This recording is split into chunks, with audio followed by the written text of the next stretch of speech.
And welcome back, everyone, to week number 3 here for our Gold Division here at Overdrive League. We are here with our final game of the evening with the 2-2 Anarchy on the blue side here for you, and the red side being the undefeated Rawr. Alongside me, of course, once again, is Smoke. How are we doing here in this final game? Feeling good. We're actually, not too far behind tonight, and excited for this next matchup. Should be very interesting. I'm expecting quite a few damage picks coming out. So we had a lot of damage last game, and I'm expecting a lot of DPS this game too from these teams. Yeah, so far nothing too unexpected from the bands. Ramsey not allowed to play his signature Rex side pick. Does have Graves as his secondary option here. Alistair away from Nezumi. Sir very entirely on the table here coming in, while looking on the other side, Aurelia, standard ban, and that is a first pick, Yasuo. No hesitation either. He's just like, I want the Yasuo. But the question is, which lane is that going to? My hunch is top lane, but it's so hard to tell. But one way or another, with all the crit changes, Yasuo players are just licking their chops these days. It is Duck Solo's by far most played champion in the mid lane at 65 ranked games coming in the season. But the Malphite potential counter pick coming in, as well as Ramsey picking up the Rakan for Nezumi. Nezumi really favors these engaged supports. It's one of his signature picks coming in. And this champ select is flying by fast and furious, as we're going to see the Nocturne coming in, who's a jungler who's really been rising in priority for both this patch and the most recent patch, with the buffs to his ultimate.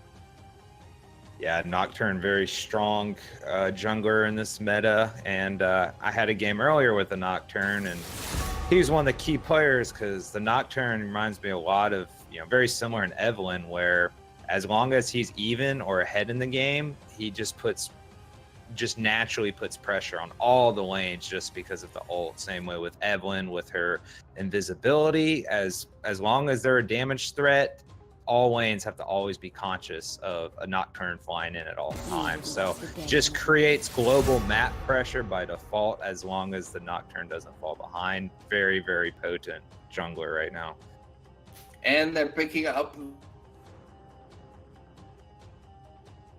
top lane, a very, very powerful tank up in that top lane. Wow, side of Rawr counter picks with the counters with the Xayah, so they have that infamous Lovers bot lane coming in. But something we can't forget is the Yasuo win wall can pretty much shut down the Xayah in a team fight. Yeah, and I'll be as you mentioned earlier, Yasuo most likely going to the mid lane to Duck, but there's always that possibility he could be thrown down into the bot lane for some melee shenanigans. I don't really know how well the Yasuo does into the classic Rakan Xayah romance couple, but always a slight possibility. So, especially with this Lux pick coming out now, it's you never know with this meta where these champs will end up, but the Xayah Rakan obviously a very strong lane, especially with the crit items now. Xayah just coming right back into the meta and always has been a very strong marksman in this in League. Pretty sure that Draven's not going to get locked in. Pretty sure. Got to get all the T1 fans happy. So. Yeah, but I'm pretty sure there's all of maybe 3 T1 fans in the chat. So yeah. The Vlad Draven would be spicy. Yeah, the Shed's a little bit more likely. You get that Shed Nocturne combo coming in to dive onto the backline of Rawr. And where are they going to go with Ramsey? Like his 2 signature champions in the Graves and the Rek'Sai being away. He has Trundle, he has Olaf, and Sejuani are his next choices. Or he can go with something more aggressive like a Camille, but probably going to be that Trundle to give that secondary front line and to help shred that mega tank of Mundo. Yeah, for sure. And Trundle always gives that a decent amount of a split push threat as well, depending on how they decide to play it later on. But yeah, definitely very good into that Mundo, because the Mundo can do a lot of work in these team fights, and if that Trundle can get his ult off onto him, it makes Mundo much more manageable to handle. Yeah, and especially with the changes to Crit makes Crit AD carries far better at dealing with tanks than they were before, but they do less damage to squishies. So especially if that Mundo is doing what Mundo does, which is running into the middle of the enemy team, trying to soak everything, he can get bursted down extremely quickly with the amount of damage coming out from Jijaru on the Xayah. And I've seen these guys play. They are extremely rock solid. Remzi puts out a lot of pressure on that jungle role, but possibly with that signature Yasuo coming in from Duck solo, and if Echo's able to play around that, they might be able to snowball this mid lane, get this Yasuo out onto the map and into the side lanes. But something we do have to understand is that there's no setup for Yasuo in this composition. Yeah, for sure. But on the flip side, the one thing I do really like about Anarchy's current draft is between the Mundo and Vlad TPs, you got the Shin global ult and the Nocturne ult. They got a lot of global map pressure and a lot of ways to move around the map and create havoc. But yes, Yasuo unfortunately does not really have the team fight setup that he traditionally is looking for. So it'll be interesting to see how Duck does in this composition. That's if they can effectively play around that composition, because we've seen teams in these elo drops, these global compositions, but not really play the strengths of composition and just try to end up deathballing the enemy team, and that doesn't exactly work the greatest coming in here, especially considering the enemy team in this scenario has a much superior 5v5 team fight. I mean, you've got Malphite, you've got Rakan, you've got Zayed, you've got Lux, and then you've got Trundle. Like, that's one scary death ball coming in from the side of Rawr. Right. I was even thinking how spicy it would be too, because there's two disadvantages to these kind of heavy melee oriented meta that a lot of teams are going right now. And basically with the 4 melee champions that Anarchy's running, I mean, one good Malphite ult is going to be a game changer, and then they also lack kind of a siege presence as well, because unless this Yasuo or Nocturne can get really well ahead, or even if they're even, I mean, their siege potential is definitely going to be tough without Band Over Command, without a marksman. So definitely the team fight definitely going the way to the red side. Yeah, I mean, there's still a lot of things that can happen in this game, because if this essentially 5 melee composition coming in for the side of Anarchy can get on the front foot, get that tempo advantage that is been stressed pretty much everywhere on this patch, can get an advantage in the early game, it makes it extremely difficult for the side of Rawr to really get into the point where they can effectively take on these 5v5 team fights, because they don't have the equivalent items to make up the damage difference to really cut through all these brawling bruisers like the Mundo, the Yasuo, the Nocturne, the Shen. And then you have a Vladimir who's just going to dive onto your backline trying to burst them. But we shouldn't sail too many hopes on, given the Vladimir we saw on the last. Yeah, for sure. And the definitely Nazumi's going to have his work cut out for him on this Rakan, because with all this dive potential and all the threats that are going to become flying in on the Xayah onto the Lux, this Rakan's really going to have to be on point with his knockups, with his charm from his ult. And so if Nazumi can play well here, they definitely can at least somewhat manage if he can really help his team kind of snowball in these team fights. Also, just a small thing for support players: never run Exhaust. Exhaust is terrible. Just run Ignite. Yeah. Like poor Exhaust has been changed so many times, and Like, literally, unless you need it to survive laning phase, you should never run exhaust in the bottom lane. Yeah. Unless you are running, like, a double bruiser exhaust and ignite. Yeah, and since you can't do spellbook stuff anymore, where and just swap everything around, then it's better just to go ignite typically. Or you can run the TP on your marksman with you running kill for your Yeah, that would ABC, be so. a much better choice, or going like barrier for playing like something like Soraka. It's just not ideal coming in to run the exhaust in the bottom lane, just because who are you honestly ever going to exhaust on that composition? The Trundle? Right. No one else is going to be in range to be exhausted, because by the time Malphite goes in, he's already blown almost all of his damage. So what's the point of exhausting him at that point? Right. Especially on something like the Shin, where, you know, the aftershock nerfs and everything else, having that extra ignite would definitely help the Vlad, especially when Vlad gets the 6. Ooh, we are going to have some damage coming in. On to Bang is going to just taunt over the wall, though. Is going to have to base and reset, though. So could give him a little bit of a tempo advantage in the bottom lane. But with both junglers most likely starting bot half of the map, it could be a little bit interesting here, as we're still seeing everyone kind of settle in. We're going to see some deep vision coming in from Ramsey, trying to figure out exactly where this Nocturne is starting. Yeah, looks like the Nocturne here. He wants to probably start as red and most likely go into a scuttle, but if the Trundle's there to meet him, that could spell disaster. So we'll see how the junglers play it here. But right now, it doesn't look like there's going to be any invading shenanigans just yet. Yeah, it's just going to be very straightforward. Nothing too complicated coming in here.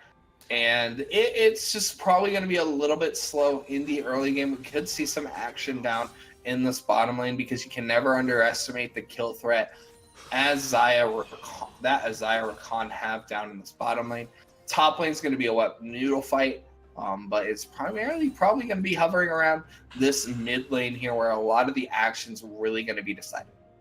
Right, and especially with that DPS threat in that bot lane kind of being quite a bit, because the Rakan's running Guardian instead of typically you see Airy coming out on the Rakans. So we'll make that bot lane a little bit harder for them to all in on the red side. But given the dive potential coming in, I think Guardian's a far safer option, with the amount of dive coming in from the side of Anarchy. Having that extra little bit of shielding for Chijaru is probably a little bit better than getting that extra little bit of lane priority, especially considering you're into a Vladimir who has so much inbuilt sustain that unless you're getting an all in, it's really hard to burst them out. They are going to get a little bit of damage going back and forth, but Nezumi ends up eating a lot of trade damage down on the backside. Yep, and if Duck having as much experience on Asuo as we mentioned earlier, a lot of this action is going to be oriented around the mid lane. So hopefully Duck's ready with the wind walls, because that spell is going to be a game changer for him to really kind of survive and thrive in this lane. If it ends up getting as much action as we anticipate. Yeah, it's just going to be very interesting here. We do see a very interesting path coming in from Echoes. A lot of damage goes onto Bus Driver, not able to land the grand entrance, but so much damage being put out onto Super Duck and Bus Driver down on this bottom lane. Chijaru and Nezumi really putting a lot of pressure down, as he almost gets bursted by the Blade Color, living with about 30 health, and that's going to force the TP. Yeah, the Shin heal sounds pretty nice right about now, because the poke and range advantage of the Xayah is just doing work on this Vlad Shin right now. Yeah, and the Vlad started Dark Seal instead of Dorn Shield, so he doesn't even have the regen or sustain to deal with those kind of damage outputs. Yeah, and they could look to try to pressure this Scuttle Crab take. Looks like they're just going to let it go here.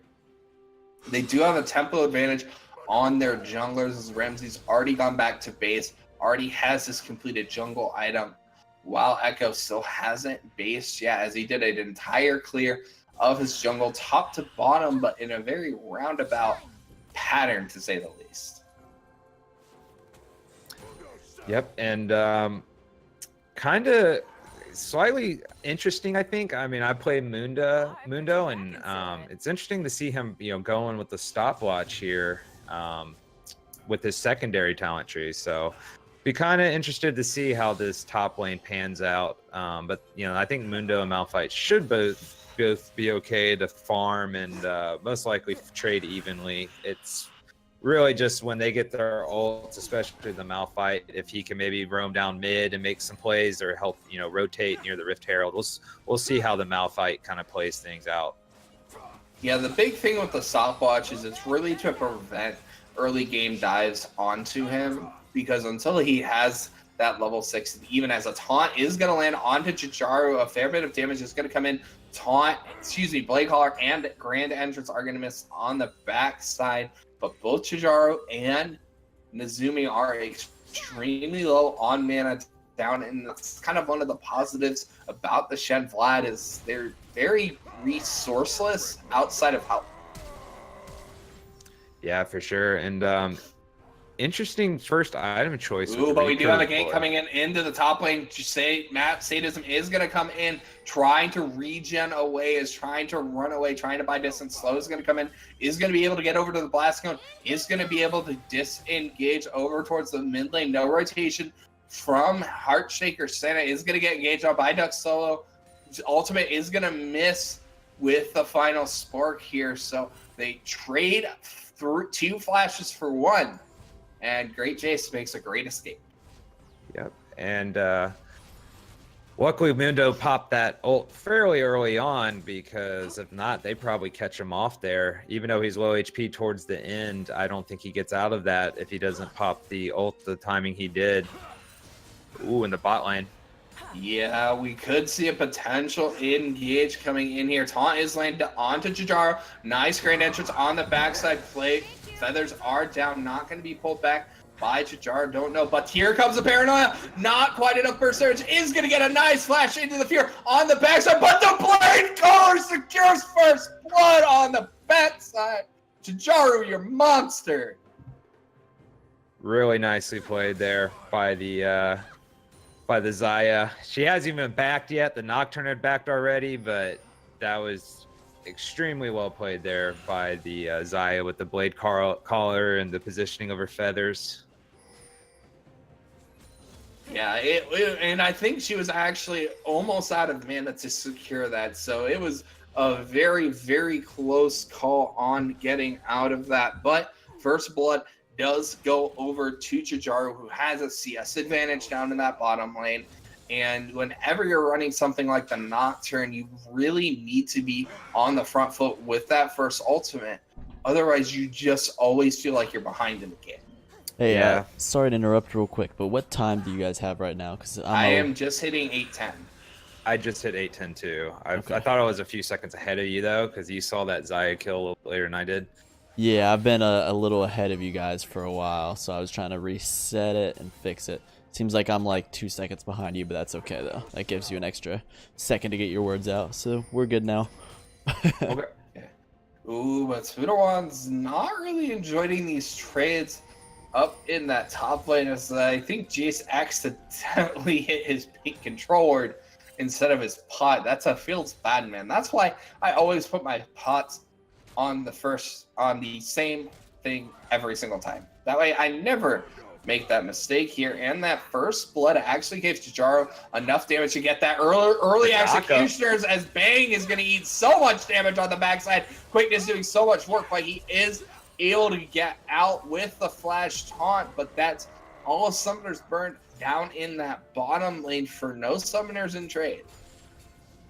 Yeah, and smart play too. Discipline, they do have the edge and the advantage, but you know, even with the Trundle rotating down, smart him not to try to force anything there or do any kind of crazy dives. They just don't need to.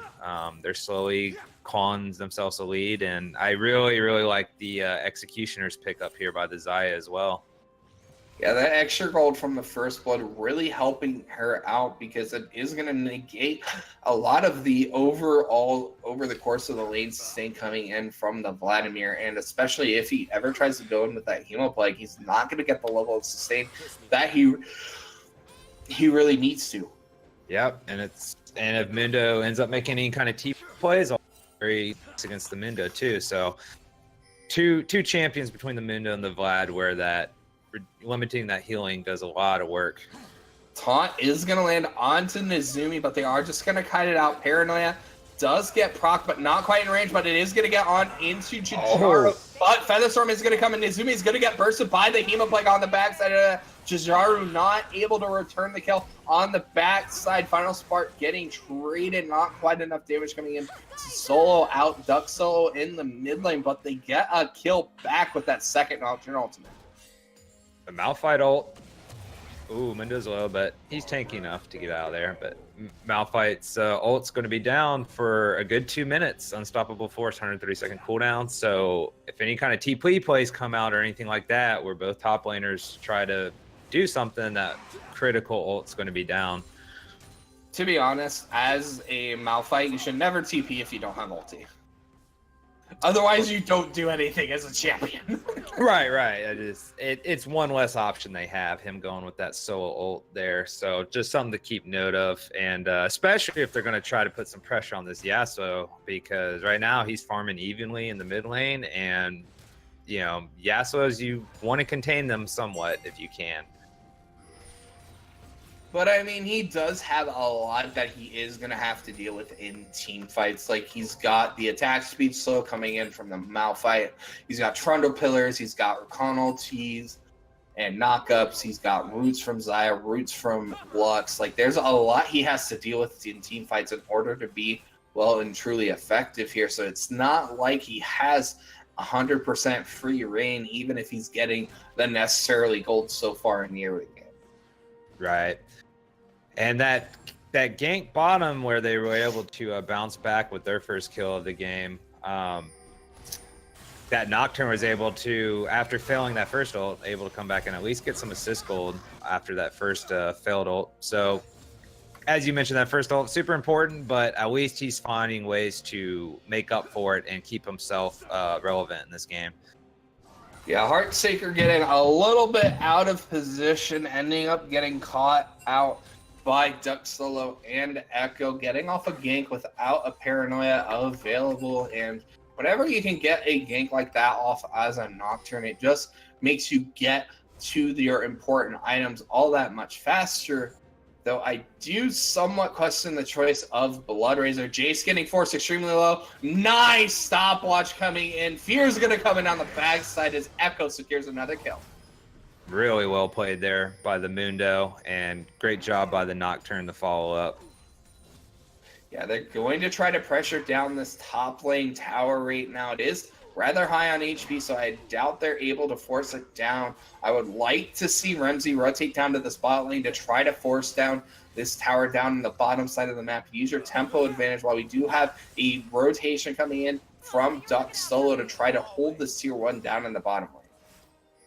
Oh, but the quickness is going to go in onto Super Duck's going to get bursted out extremely low, but it missed from the Feather Storm. So much damage. Chijaru having to flash and ultimate flash and heal away in order to get down on the backside. They're trying to kite it out, but there's just too much chase from Duck Solo. Duck Solo securing a double kill at the end. Echo in the mid lane is going to get the fear onto Heartseeker. Is going to land the root, so should be able to get out. No ultimate available. He's trying to flash into range. Another slow coming in. Needs the auto. Is going to be able to get it. Should be able to survive with ultimate, while on the other side, Nezumi is going to fall. So everything going the way of Anarchy.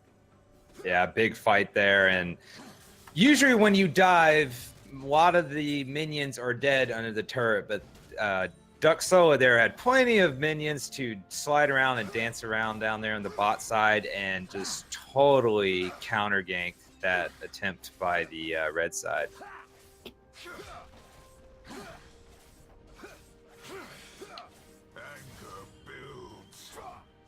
And it's going to be a little bit worrisome now for this Lux, too, because now 0-2, slowly starting to fall behind on gold, and with no really good escape mechanisms or anything like that, this Lux is really going to have to be careful with the positioning going forward for Heartshaker. Yeah, it's really not been a very fun game coming in from the side of Heartseeker. We're going to see another Paranoia coming in onto Spooter Juan, another Spell Shield coming in to dodge, and Spooter's just really not having a fun time up in the top lane. Ramsey's trying to do what he can, trying to secure kills on the backside. Duxlo is rotating up from the middle lane, and this should just be an easy kill onto this Trundle. Unfortunately, he's getting feared up. A kill going over to Jace with the briefcase. Yeah, I was about to say, I was like, I think this Mundo can take him, but he played the smart play and notices Yasuo headed up top, so very good communication and coordination coming from the side of Anarchy, really doing work all around the map.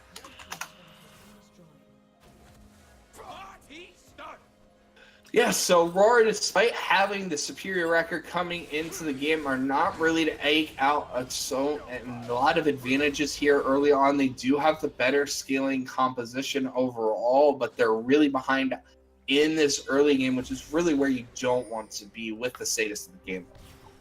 Yeah, for a second there, I thought they were going to leave the Rift behind the picking it up, the eye, but they managed to secure it, so they've already got a lot of the outer turrets down, and now with Shelly, they can really start forcing the issue. Actually, the mid lane first tier tower is up, but that won't be up for too much longer, I imagine. That's where they're going to be headed next. Still up. Yeah, and that juicy Infernal Drake coming in 40 seconds.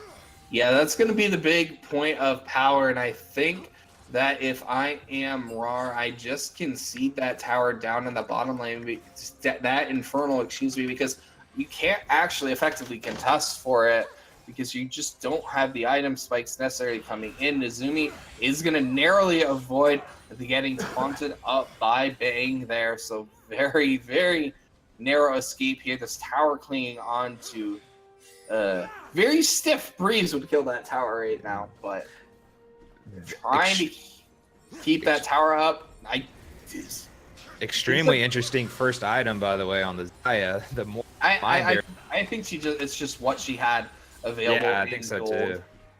I disagree with using Shelly on that tower. Like, I mean, I understand her composition doesn't really have a lot of siege potential, but maybe they did it to buy time for the Infernal, but it's not going to give them that much time. Actually, it wasn't Infernal, it was an air. Oh, it was an air. Okay, sorry, it was glitched over on my screen. We still had the little image up there, so. Yeah, but we are going to have an engage coming in with Nezumi getting a nice ultimate coming in all across. Jujiro doing so much damage, trying to secure the kills, but Doc Solo is still alive in the middle of the team fight, trying to do what he can, trying to get these kills down. That Lux hit everything in that fight, and back to the, basically 4.5, 5 melee champions comp. Anything AoE, and you got Zaya and Lux, they were able to turn that fight pretty quickly as soon as Anarchy got stacked on top of one another. What was that thing I said about the start of the game and the death ball composition? About where, yeah, that team fight comes together, and you got Malphite ults, and Lux is hitting her binds, and Zaya's hitting her ult. I mean, it is really a massive death ball of a team fight that Anarchy can put themselves in if they get caught out like they did. Yeah, they just need to be a lot more wary about their positioning in terms of these team fights, because they can't get hit by those wombo combos if they really want to keep on the front foot in this game. Yeah. And they closed the gold gap by quite a bit too, down to they're actually ahead in gold now after that fight. Yeah, which is quite surprising considering they've had a couple fights, couple skirmishes not go their way, as we see another kill going over to Jujiro, and he was quietly becoming quite massive on the side despite having to go into that unfortunate very early mortal reminder just due to what gold she had on the table. It's going to be interesting to see. Straight up buys the Stormrazor from the BF sword. This Zaya is slowly but surely getting more and more terrified. Yeah, and even though their CS is about even and there's only a 1 kill different, this Zaya is a solid 1k gold above the Yasuo right now. So extremely, extremely strong at this point in the game. And especially against the full melee comp and being a marksman, like this Chijiro definitely licking his chops right now. Very excited for the next time he can be a part of one of those wombo combos. Yeah, we are going to see the bot lane tier 1 fall, and Azumi having to be forced to use the quickness to disengage from the 4-man squad here. We have Baron spawning here momentarily here. Neither team really has a solid positioning to really try to force around that objective right now. And it's not really like the side of Anarchy can really siege with their composition. They should be trying to set up Baron vision control and force the enemy team to deal with it, or they need to look to set up the 1-3-1.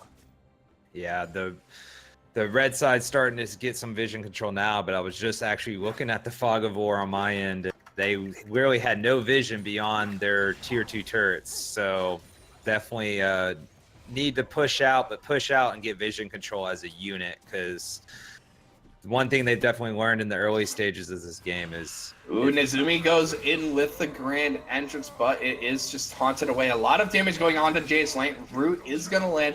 Still no masochism available for him, as he did prop that in the earlier chase. So if the side of Rawr can initiate a team fight within the next 20 to 30 seconds, there is a lot less health to chew through on Jace. Yeah, and the one thing, I'm trying to decide whether or not if Bang is, if I'm Bang, who do you ult on as a Shin in these fights? Probably the Vladimir. Probably the Vlad, yeah. But when he does, like you said, you got to be careful that, if he goes onto the Vlad and then the Yasuo is sliding around, next thing you know, they're all piled up on top of each other. So, but I don't know if they can really split push anybody right now with their comp. I mean, maybe the Yasuo or probably the Mundo, perhaps. But like you said, this death ball is hard. 2-item spike. Like he has an infinity. With the IE. He has his Phantom Dancer. He's still not very tanky, but in terms of flat damage potential, this is Yasuo's strongest point of the game. Yeah, this game, if you swap the Malphite and the Mundo, having that knock-up, that one little extra bit of knock-up would definitely help Yasuo out a lot in these fights. But Or like I even said, the they Rakan. drafted into it. So, and the Rakan. So, Like, it's not like there's a lot of options on the other side of the table. It's both teams posturing around this Baron, trying to set up the necessary vision control for them to really try to posture around this Baron.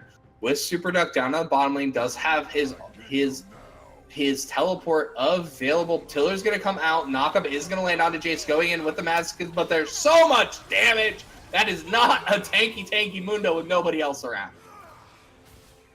yeah, this is that death ball just rolling through, and not only just the gold swing and the momentum swing from that other big team fight where they got the ace, but just the confidence. You can see the confidence in them right now. They know exactly what they need to do to win the game as far as strategy and approach, and they have relatively easy champions to execute their abilities. As Bang is going to flash, but the ultimate from Spooter One is going to ensure he does not escape here. They have a wave prepped up in this top side if they want to look to shove in to try to take down this top tower.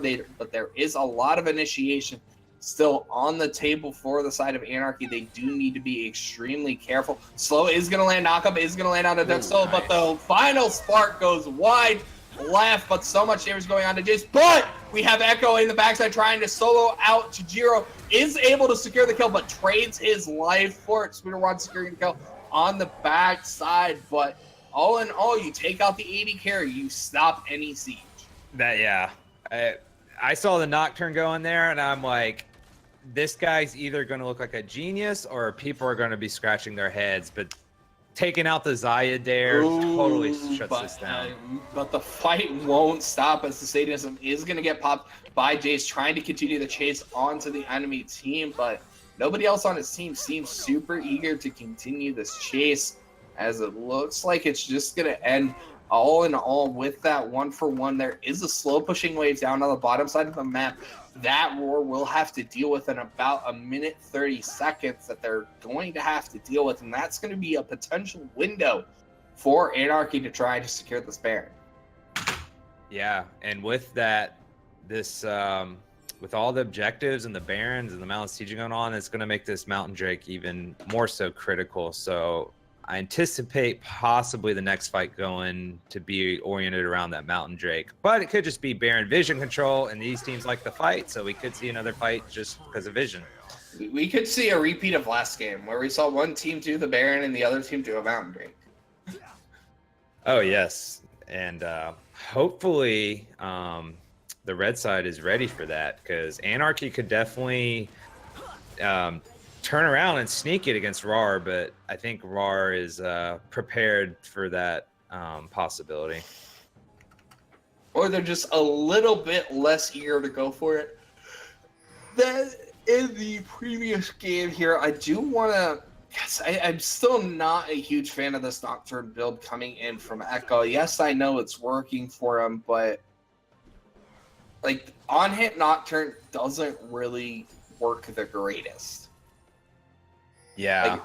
Like at high levels of play, it's why we see things like the lethality. But if you can immediately get onto Jaru, bursting it down extremely low, securing the kill onto both bot laner. Nice final spark getting Duck solo extremely low, but Renzi not enough. There's huge Malphite ultimate on the backside, but there is no damage. He's stuck all by himself, and he's slowly going to get whittled down by the 4-man squad.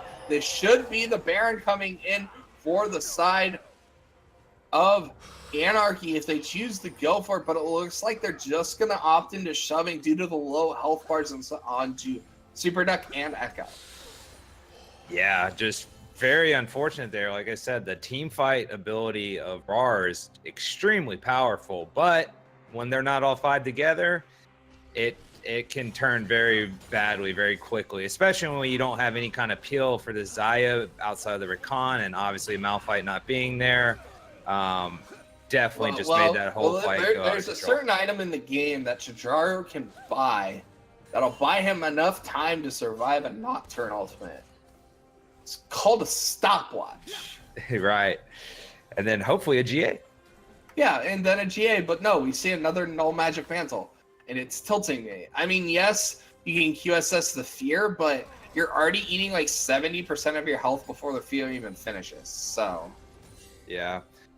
And I'm still very curious about this Nocturne build, but I mean, it's working for him, but I still don't think it's optimal. Yeah. I mean, on the one plus side, I mean, the Bork obviously gives you a lot of different things, but I guess the 3 seconds of move slow is nice as well, and just the shred. But hey, it's working for them. You know, they're starting to get some of the momentum back on Team Anarchy. So definitely a very neck and neck game right now.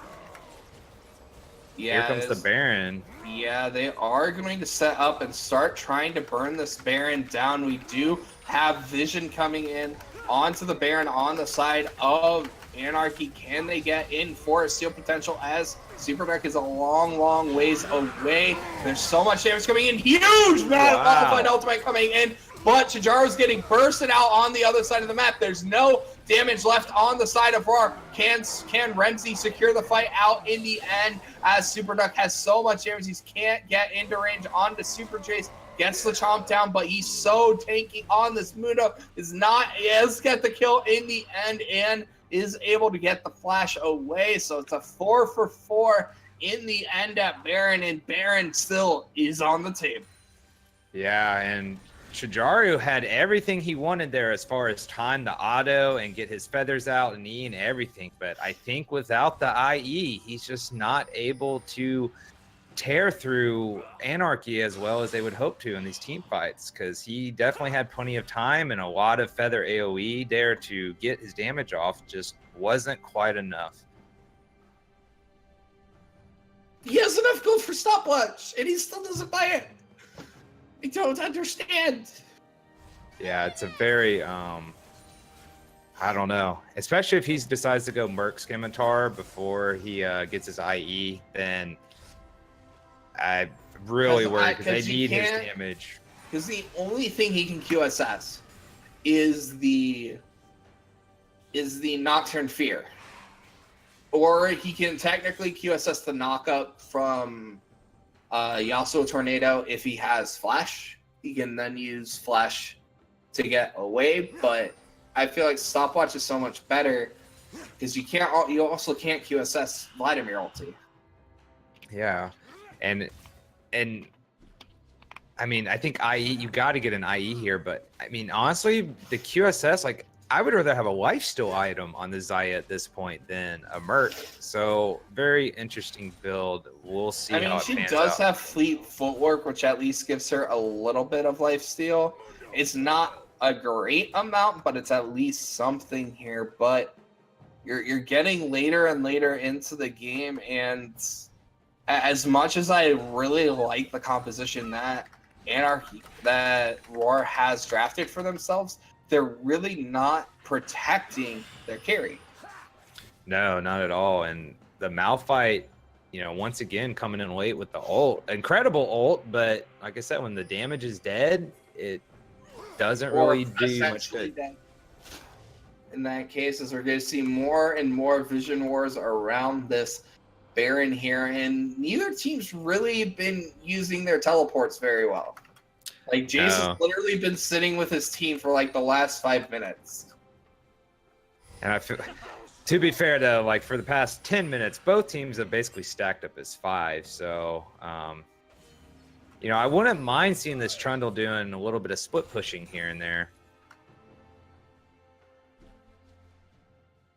Yeah, but the thing is if your Trundle's split pushing and he's not on the right side of the map, i.e. the top side of the map right now, which is where Baron is, he gets punished extremely heavily because the enemy team can just rush Baron before your jungler can get in range to do anything. Yeah, that's true. And the and this Mundo is actually pretty far behind. Besides the supports, near the bottom of the gold, his CS is just not there. So this Mundo isn't a monstrosity. He has to use the quickness to try to get away. Ultimate does land out into Jaru though, but the Featherstorm coming in, keeping him alive. But here comes the Paranoia onto the backside, but it goes onto Heartsaker. Santa not able to secure the kill. In the end, is able to do so. Emo Blanket is going to come in on the backside, but no damage follow-up coming into Jaru. Still alive, doing so much damage, slowly but surely whittling down these big, beefy bruisers on the side of Anarchy. And I don't know if that was just a misclick by Echo, but he goes on to Sana instead of to Jiru, and that kind of made a big difference in the fight. Right. And they got onto the Lux and got the kill, but the problem was the Lux ult and all the Lux AoE the damage has already been done. So yes, you get the kill, it ends up being a 2-for-2, but they come out of that fight much healthier and are, you know, pushing down this mid lane and taking over this jungle side, trying to work around this Drake. Yeah, they're going to look to secure this Ocean Drake. Don't know if it's the best decision, but if it goes to an Elder Drake, which by all accounts it looks like it will, it does give them a 2-stack versus 2-stack, as we're going to see that Elder Drake spawn around 39:10 here on the clock. Baron is still on the table, and Anarchy is immediately rushing into the area. Yep, and definitely going to see a lot of vision control right here. Could possibly see a bait attempt set up by Anarchy, but I don't think Rawr is going to fall for that. So I think it's just trying to get vision control right now. And as you mentioned, the Xayah is going for that Merc Scimitar, it looks like. So very interesting. Well, just a quick thing for Twitch chat is if you're trying to bait the Baron, there's a very important item in the shop that you should buy. It's called a control ward. Yeah. Control the vision. Nah, I totally don't need a control ward. Like, yeah, obviously very, very critical. And you really need to create some inventory slots for him when you can. And Another thing I want to point out that Lux is working towards the Azonias, and that Azonias for this Lux in these team fights is going to do her wonders. So I think that's going to do very, very well for Sana once she can secure that item. I think that's a very big item coming up with Ooh, but Jace is caught between a pillar and a hard place, but does have the masochism. Keep Quickness coming in onto the backside. Is going to land on the Chu. Lux AoE still on the table. 2-man top on the backside, but no damage on it. Chidar doing so much damage when Echo comes in onto the fight, trying to solo him out. QSS is not getting anything, but he's able to flash away, ending up surviving. And they pick off the jungler. They pick off Super Duck. Is this finally going to be the Baron? Great job there by Spoderwan on the Malphite, and very good job as well by Nezumi. Just, you could tell that Anarchy knows where the big damage source is coming out of that Xayah, and they're really focusing everything onto her. So great job by Chijaru's teammates to keep him alive there for sure, and that's going to be a Baron. Yes, that does finally secure the Baron onto the table. That should give some nice item completions coming in. You have that stopwatch coming in. You have Malphite, who's probably sitting on something like 500 armor right now. Like, I don't know how Duck Solo actually does damage to this Malphite right now. But yeah, and on the flip side of that, at the beginning of that last fight, you kind of seeing Mundo getting chunked out, but this Mundo is pretty underfarmed overall. He doesn't have a Warmogs yet. He basically is on two items in his tabbies. Yeah, so this Mundo's trying to play kind of his role, but he doesn't really have the items to kind of be that full front line that they're hoping for. Where on the flip side, this Malphite has like 1 billion armor, and is anything the Nocturne Yasuo throw at him, he can handle with no problem. Yeah, I mean, he has his Warmog, so like if he doesn't get bursted down in a fight, like, even if his ultimate's down, he can back off for 8 seconds, get the reset, back up on his HP, but he's almost getting Flamed Horizon by Spooderwan. Like, he's just not in the position he really needs to be in because he's their really only true tank. I mean, yes, Shen is relatively tanky, but, I mean, that's a QE combo from Lux that's 1/3 of his health. Like, yeah, and looks like, do you think Xayah, she did end up going with that Merc Scimitar. She's already got the BF sword. Do you think that's going to go into a GA, or do you think she's finally going to get the IE? I'm hoping it's GA. But if she really wants to optimize her damage, it should be a Infinity Edge. It just kind of depends on whether or not she trusts her teammates to peel for her or not. If she trusts her teammates to peel for her, she should go Infinity Edge. If she doesn't, she should go GA. They're going to be able to secure this bot lane tier 2 pretty straightforward. They do have a way of shoving against them up in the top side of the map that they are going to have to deal with eventually. They still have a mid-tier 2 available as well, but they're still stacking down in this bottom line. Yep, and if they can get all these waves shoved in, we got an Elder coming, I believe, in a minute. Isn't glitching me out again. So if they can create enough pressure onto this base with this Baron, they might be able to turn around and get the Elder right after this. Yeah, they are going to burst down this inhibitor tower here, so they are able to break the base on the bottom side of the map. They're immediately rotating into the mid lane. We have Elder Drake spawning in about 50 seconds. That's the next big objective on the side of the map. They weren't able to secure the inhibitor though, so there's still not a huge amount of pressure on the side of Anarchy to really sit in their base and defend. Yeah, and after watching that last team fight where, you know, Chijiru got out of there with just enough HP, I mean, you got the Merc Scimitar. Well, Doug Solo trying to go in with the ultimate, but unfortunately the Mundo's all by himself. Huge Malphite ultimate comboed in on the quickness. Final Spark does miss on the backside of the map, but it just doesn't matter. So much damage coming in from the side of Rawr. They're going to land the knockup onto Super Duck. Unfortunately, Super Duck, you are very much dead. Spooderwan securing the double kill at the end of the fight. Yeah, mammoth ult there. The Mundo getting caught out, and they just deathball this team down the mid lane. And you know, the fight, not that fight, but the fight before that, which Deer got out of there just with enough health.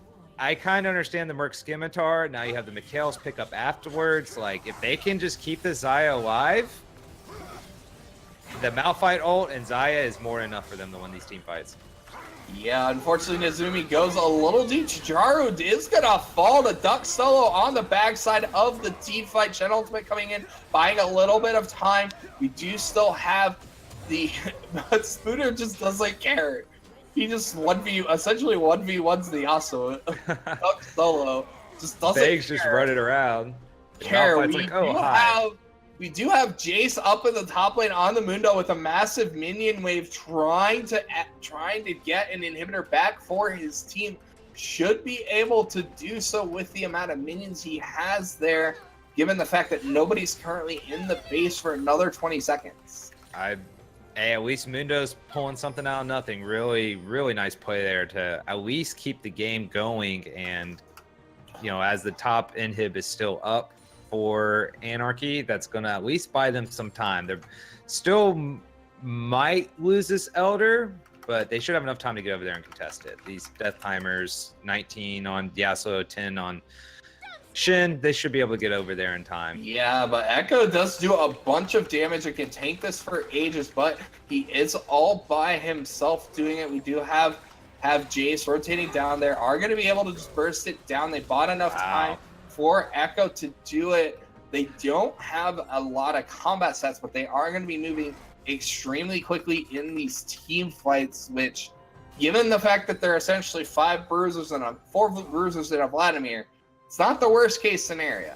Yeah, and we were talking about Nocturne kind of having a weird build, but having the Ravenous Hydra there, plus if you spell shield the dragon, he gets that attack speed buff, so he was just hacking away through that Elder right there. It's a really nice job of, after losing those team fights by Anarchy, to come back with the Mundo, getting the top inhib, and then Nocturne shifting over and getting that Elder. Really nice little bounce back here to at least keep them in the game. And they have the Infinity Edge on Xayah. Yes, I saw that. And there's also a possibility, I was going to sell the boots. I was considering possibly selling the Mortal Reminder to get a GA, but she ended up just swapping her Berserker Greaves to Tabbies. But it wouldn't surprise me with the lack of armor on Team Anarchy if Xayah decides to possibly get rid of that Mortal Reminder and swap over to a GA. I think he still needs it because of the Mundo and because of the Vladimir, though. Because there's no guarantee Lux AoE is going to land on those targets. Yeah, you're kind of banking on the Morello, so it's a possibility. But like I said, Xayah is just so important in these fights. It's just, I don't know. It's going to suck if Xayah goes down. If she had a GA, it would have saved him. So, I mean, she's really the big damage threat on the team. And obviously it's shown because Anarchy's just been doing anything and everything to try to kill her. Yeah, but unfortunately for the side of Rawr, they really don't have the minions going in their favor. They have to deal with the super minions top lane. Bottom lane is stacking against it. They do have supers in the minion, which does buy them a little bit of time here. But they really, really need to look to try to set up a fight here in just a moment. And I kind of like the Rakan Knight's Vow pickup after the Mikhails for the Xayah, and then the Vow for the Lux, because they do understand how much these 2 damage dealers are important to them. So I do like the kind of the support items coming out of Rawr's jungler and support players. Yeah, I mean, if the Xayah doesn't die, they pretty much win the team fight. Yeah. Like, plain and simple. And Malphite picked up a Gargoyle Stone Plate, so his you don't kill armor, Malphite. Yeah, don't kill Malphite. But the taunt's gonna land onto the Zoom. He has to use the Grand Entrance to get away. Does still have the quickness available, but with no Grand Entrance to combo with, it's not really able to do so. Plus, you had Jajiro down on the bottom side of the map, was not there actually for that play, so it could have turned out very poorly for Rawr had that fight continued. Yeah, and now that this Mundo's kind of gotten a good amount of items, you can see how his role in fights are becoming much more beneficial to Ooh, Paranoia Anarchy. is going to go in onto Lux, but the Zanyas is going to buy a lot of time, but Chijiru is not there. There's so much damage going out onto the backline. Nazumi's going to fall to the ultimate, but Spooder1 and Chijiru have now joined the fight. We're going to see a massive ultimate coming in from Spooder1, but can he buy enough time for Chijiru? I think it's too late. Buy enough damage, but there's just not enough help for the Zaya, as he is able to pick off one on the backside with the blade collar, but it was just poor positioning as it ends up being the ace, and Anarchy's going to win the game in 45 minutes, putting the 1 in 4 in 1 for the side of Rawr, as great Jace and the TP coming in. There's just not enough time on these death timers. They need 15 seconds for anyone to respond. It's just not going to be enough time. And there is the end of the game. Rawr falls as the #1 seed, falling to 4-1, and Anarchy moves to 3-2 at the end of week 3. Yeah, just really unfortunate there. Like we've been saying from, Rawr's team fight and their death ball ability is just so strong, but we see fight after fight where the Mal fight coming in late and the Zaya in that last fight coming in late. I mean, really all 5 champions from Team Anarchy were standing all on top of each other, but there was no Zaya or Mal fight to be found. It just a critical mistake, and this late in the game with the death timers, as long as they are, they end up losing the game because of it. But really well played by both sides nonetheless. Yeah, it was a really entertaining and back and forth game, but it was just mispositioning by Rawr in the end, with 2 of their members split off from the team. And if the death ball composition isn't fully assembled, it doesn't work very well. Yeah, and looking at the damage charts, the Mal fight actually just surprisingly doing work, even with the 567 armor that he had at the end of that game. I mean, he has a Thornmail and a Sunfire Cape. Yeah. He just slowly kills people. Plus, he had a Sheen. So, yeah. Spooner was doing work despite dying a couple times earlier on. Like, I'm pretty sure almost every ultimate he hit was at least 3 people. Yeah, for sure. And I think it was great for Anarchy to come out with the win there, but I think